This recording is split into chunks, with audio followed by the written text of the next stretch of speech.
Բարի օր։ Երկրորդումն օրինաց գրքում այսօր մեր Տերը ասում է մեզ, որ եթե պաշտես Աստծուն քո ամբողջ մտքով, քո ամբողջ հոգով եւ քո ամբողջ էությամբ, Տերը պիտի խնամի քեզ։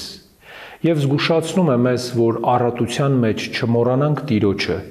այլ միշտ հիշենք, թե ինչ է տվել մեզ Տերը։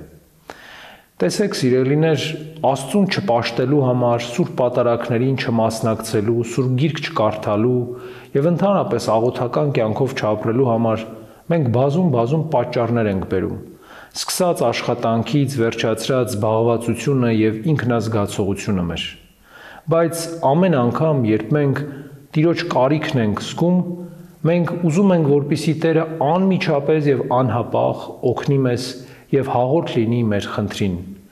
Բայց չի կարելի Աստծուց առանձին ապրել եւ միայն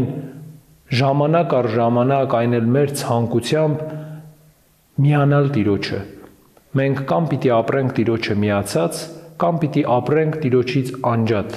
Եվ Տիրոջը միացած ապրելու համար մենք ոչ միայն պիտի իմանանք պատվիրանը, այլև պետք է ապրենք մեր Տեր Հիսուս Քրիստոսի մեջ, որովհետև պատվիրաններից մեծագույնը սերն է։